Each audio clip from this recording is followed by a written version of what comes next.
አለቆቹ ተፋላሚዎችን ለማየት ይመጣሉ። አለቆቹም እስረኞቹ በድንጋይ ማውጫው ውስጥ በሰንሰለት ታስረው ከባድ ስራ እንዲሰሩ መገደዳቸውን ሲያውቁ በጣም ይበሳጫሉ። ይህ ደግሞ በጭራሽ ያልተስማሙበት ነገር ነበር። በዚህ የተቆጡት ጋጋና ፈርናንዲ ዋርደኑን ለማናገር ወደ ቢሮ ይገሰግሳሉ። ነገር ግን ዋርደንኩስ ቁጣቸውን በሰከነ መንፈስ ያስተናግዳል። ከዚያም ከበስተጀርባቸው በዝምታ የቆመውን ሰው ያሳያቸዋል። እነሱ አላዩትም ነበር። እሱ ሚስተር ሪዞ ነው። እሱም እውነቱን ይነግራቸዋል። መላው ውድድር አስቀድሞ የተጭበረበረ ነው። ሌሎቹ እስረኞች እንዲደክሙ የሚደረገው እንዲሸነፉ ስለታሰበ ነው። ሪዞ አስቀድሞ ሁሉንም ውርርድ በኮሎምቢያው ተመራጭ ተፋላሚ በራውል ላይ አስቀምጧል። ብርጭቆቻቸው ውስጥ ውስኪ የቀዳላቸው እነዚህ የተቆጡ አለቆች ከስርዓቱ ጋር መዋጋታቸውን እንዲያቆሙ ተጨማሪ ገንዘብ አምጥተው በዛ ሰው ላይ እንዲወራረዱ ይነግራቸዋል። ወደ ድንጋይ ማውጫው ስንመለስ ስቃዩ ይቀጥላል። በሰንሰለት አንድ ላይ የታሰሩት ቦይካና ቱርቦ ጎን ለጎን ድንጋይ እንዲሰብሩ ይገደዳሉ። አሜሪካዊው አሁንም ለጥል ስለሚጓጓ በመካከላቸው ያለውን ጥል እንዲባባስ የሚያደርግ የቃላት ልውውጥ ይጀምራል። ቦይካም እንዲህ ይለዋል፣ አንድ ነገር ልንገርህ፣ እኔ ካንተ ጋር መጋጠም እፈልጋለሁ። ነገር ግን ይህን የምናደርገው ትልቅ ትርጉም ባለው ቦታ በሪንግ ውስጥ ብቻ ነው። ገባህ? ይለዋል። በጉድጓዱ ውስጥ ካሳለፉት ሌሊት በኋላ ቦይካና በቱርቦ መካከል ያለው እሳት በመጨረሻ ይቀሰቅሳል። እርስ በርስ በመዋጋት ጉልበታቸውን ከመጨረስ ይልቅ በአንድ ላይ በጋራ መስራት ይጀምራሉ። ጉልበታቸውንም መቆጠብ ይጀምራሉ። በሌላ በኩል ያ የኮሎምቢያው ግዙፍ ሰው ሌላ የተከለከለ መድኃኒት በራሱ ላይ ሲወጋ የእነዚህ ሁለቱ ጥምረት ቀስ በቀስ ወደ መከባበር ይለወጣል። ለመጀመሪያ ጊዜ ሁለቱ ሰዎች የጋራ መግባቢያ ያገኛሉ። ከባድ ድንጋዮችን በሚያነሱ ጊዜ አለቆቻቸው አስቀድመው የሚያውቁትን ነገር ያወራሉ። ውድድሩ የተጭበረበረ እንደሆነና ራውል ብቻ እንዲያሸንፍ መታቀዱን ይረዳሉ። ቦይካ ሌላ የጨለመ እውነትም ይገነዘባል። በጎርጎን እስር ቤት ውስጥ መትረፍ ማለት ሪንግ ውስጥ ከማሸነፍ ባለፈ ከግድግዳው ውጭም በህይወት መቆየት ማለት እንደሆነ ያስባል። ከከባድ ስራ በኋላም ቢሆን እሱ ትሬኒንግ ማድረጉን አያቆምም። በዚህ ጊዜ ደግሞ ቱርቦ አብሮት ይሳተፋል። ይህ በእንዲህ እንዳለ ጋጋና ፈርናንዴ ያላቸውን የመጨረሻ ገንዘብ በሙሉ በራውል ላይ ለመወራረድ ይሰበስባሉ። ዋርደኑ ቦይካና ቱርቦ ይበልጥ እየጠነከሩ መምጣታቸውን በትኩረት ይመለከታል። በሚስተር ሪዞ የተረጋገጠ ድል ላይ አደጋ እንዳይመጣ ለመከላከል ሁለቱ ተዋጊዎች ያለምንም ምግብ እንዲሰሩ ትዕዛዝ ያስተላልፋል። ነገር ግን ቅጣቱ እነሱን ከመስበር ይልቅ ቁርጠኝነታቸውን ይበልጥ ያቀጣጥለዋል። በድንጋይ ማውጫው ወለል ላይ እነዚህ ሁለቱ አጋሮች ከመቼውም ጊዜ በላይ በከፍተኛ ሁኔታ ይሰለጥናሉ። ፑሽአፕ፣ ስኳት እየሰሩ ከባድ ድንጋዮችን በአንድነት እየወረወሩ ባቂዎችንና እስረኞችን በከፍተኛ ድንጋጤ ውስጥ ይከታሉ። ይህ የማያቋርጥ ስልጠና ግን የራሱን ዋጋ ያስከፍላል። የቦይካ አሮጌ ጉልበት ጉዳት በድጋሚ በመቀስቀሱ ህመሙን በትዕግስት ለመቋቋም ጥርሱን ሲነክስ ይታያል። ቱርቦ ይህንን አስተውሎ አንድ መፍትሄ ያቀርብለታል። እሱም የተራራ አበባዎች ናቸው። የእነሱ ዘይት ህመሙን ሊያቀልለት እንደሚችል ያብራራል። ቦይካም በቅንነት እርዳታውን ይቀበላል። ብዙም ሳይቆይ የግማሽ ፍጻሜ ቀን ይደርሳል። ቦይካ ከብራዚላዊው ተዋጊ ጋር ወደ ሪንግ ይገባል። ጋጋ ግን አስቀድሞ በሱ ላይ ስለተወራረደ ጥርጣሬውን ደብቆ የተለመደውን የድጋፍ ምልክት ያሳየዋል። ሩሲያዊው ቦይካ በከፍተኛ ቁጣና ጥቃት ቢሰነዝርም ጉዳቱ ግን ወዲያውኑ ፍጥነቱን ይቀንሰዋል። ራውል ነገሩን በትኩረት በመመልከት በተቀናቃኙ እግር ላይ ያለውን ድክመት ያስተውላል። ቢሆንም ግን ቦይካ ስቃዩን ተቋቁሞ ብራዚላዊውን በከባድ ቁጥጥር ስር በመዋል እጅ እንዲሰጥ ያደርገዋል። የፍጻሜ ቦታውንም ያረጋግጣል። ለመጨረሻ ጊዜ ሚስተር ሪዞ የጭንቀት ምልክት ያሳያል። ቱርቦም እቅዱን ሊያበላሽ የሚችል ጥንካሬ እንዳለው በመፍራት ለዋርደንኩስ ቀጥተኛ ትዕዛዝ ይሰጣል። ከሚቀጥለው ውጊያ በፊት አሜሪካዊውን ሙሉ በሙሉ አዳክሙት። ጠባቂዎቹ ትዕዛዙን በከፍተኛ ጭካኔ ይፈጽማሉ። ቱርቦን በክፍል ውስጥ ለሞት በሚያደርስ ሁኔታ ይደበድቡታል።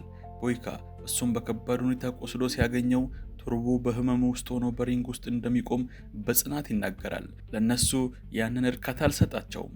አንተ ስራህን ተወጣ፣ እኔና አንተ በሪንግ ውስጥ ቀጠሮ አለን ይለዋል። ቦይካ ሙሉ ትኩረቱን አድርጎ ስልጠናውን ሲቀጥል ራውል የተባለው ተፋላሚ ወደሱ ይመጣል። ኮሎምቢያዊው ስለ ቦይካ ያለፈ ታሪክ ሁሉ እንደሚያውቅ ይነግረዋል። በአንድ ወቅት የእስር ቤት ውድድሮች ንጉስ የነበረ ነገር ግን ታላቅ ውድቀትን ያስተናገደ ሰው መሆኑን ይገልጻል። ከመሄዱ በፊትም የቦይካ አሜሪካዊ ጓደኛ ረጅም ጊዜ እንደማይኖር ፍንጭ ይነግረዋል። ስልጠናውን ከጨረሰ በኋላ ቦይካ ቱርቦን ለማየት ይሄዳል። ክፍሉ ባዶ ቢሆንም ብዙም ሳይቆይ እሱን በከባድ ሁኔታ እየታገለ ስልጠና ለመቀጠል ሲሞክር ያገኘዋል። ወዲያውኑ ሁለቱም ሰዎች ለከባድ ስራ ወደ ድንጋይ ማውጫው ይመለሳሉ። የጓደኛውን ከባድ ትግል የተመለከተው ቦይካ ቱርቦ በሚቀጥለው ፋይት ላይ ሊተርፍ እንደማይችል ይረዳል። በድንጋይ ማውጫ ውስጥ ወደ ሪንግ ከመመለስ ይልቅ ወደ ጫካው እንዲያመልጥም ይገፋፋዋል። ቦይካ ሰንሰለታቸውን ለመስበር ቢያስብም ቱርቦ ግን መጀመሪያ ላይ እምቢ ይላል። እስከ መጨረሻው መዋጋት የሱ ግዴታ እንደሆነ ይናገራል።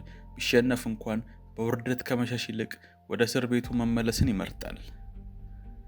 ክርክራቸው በአሮጌው የውሃ ተሸካሚ አዛውንት ይቋረጣል። እሱም በሚስጥር እውነቱን ይነግራቸዋል። የተሸነፉት ተዋጊዎች በጭራሽ ወደ እስር ቤታቸው አይመለሱም፣ ማንም ሰው በሕይወት አይወጣም ሲል ይነግራቸዋል። በዚህ ጊዜ ሁሉም ነገር ይለወጣል። ቱርቦ በመጨረሻ በቦይካ የዕቅድ ሐሳብ ይስማማል።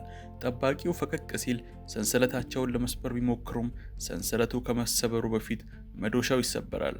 ወዲያውኑ የማስጠንቀቂያ ደወል ተደውሎ ጠባቂዎች ይጎርፋሉ። ከባድ ግጭትም ይፈጠራል። ቦይካ አጥቂዎችን በቀላሉ ቢጥላቸውም የደከመው አጋሩ ቱርቦ ግን በዱላ ይደበደባል። በዚያ ሁከት መሃል ቦይካ ቁልፎችን ነጥቆ በመውሰድ የቱርቦን ሰንሰለት ይፈታል። በሌሎቹ ሁለት እስረኞች እርዳታ አሜሪካዊው ኮረብታውን ወጥቶ ወደ ጫካው ያመልጣል። ቦይካ ግን በጠመንጃ ሰደፍ ጭንቅላቱን ተመቶ መሬት ላይ ይወድቃል። አመጹ ሲያበቃ እሱ ራሱን ስቶ ይቀራል። ቦይካ በክፍሉ ውስጥ ሲነቃ ጭንቅላቱ አሁንም በከፍተኛ ሁኔታ ይጮሃል። በላዩ ላይ ዋርደን ኮስና ሚስተር ሪዞ ቆመዋል። ቦይካ ጋጋን ለማየት ይጠይቃል። ብዙም ሳይቆይ የወንጀለኞች አለቃው ይመጣል። ጋጋ በጣም ቀዝቃዛ በሆነ ሁኔታ አዲስ ውርርድ እንዳስቀመጠ ይነግረዋል። በዚህ ጊዜ ውርርዱ በፍጻሜው በምትገጥመው በራውል ላይ ነው። እኔ ከገንዘብ ጋር ነኝ፣ አንተ ኮሎምቢያዊውን ማሸነፍ አትችልም ይለዋል። በመጨረሻም የታላቁ ፍልሚያ ቀን ይደርሳል። ራውል ዶላር ከቦይካ ፊት ለፊት በቀለበት ውስጥ ይቆማል። ዳኛው የጅምር ምልክት ሲሰጥ ሁለቱ ሰዎች በኩል ቁጣ ይጋጫሉ። እያንዳንዱን ጥቃት ይከላከላል፣ እያንዳንዱን ሙከራ ይመለሳል። ከዚያም በከባድ ልውውጥ መሃል ቦይካ በመንጋጋው ላይ ንጹህ ምት ያስተናግዳል። ከደሙ ጋር አብሮ የአፍ መከላከያው ይወረወራል። የእሱ እይታም በሚስተር ሪዞ እና በሰዎቹ በሚያፌዙ ምስሎች ይዥጎረጎራል። በቁጣ የነደደው ቦይካ አዲስ ጉልበት አግኝቶ ወደፊት ይወረወራል። ነገር ግን ተቀናቃኙ ዝግጁ ነበር።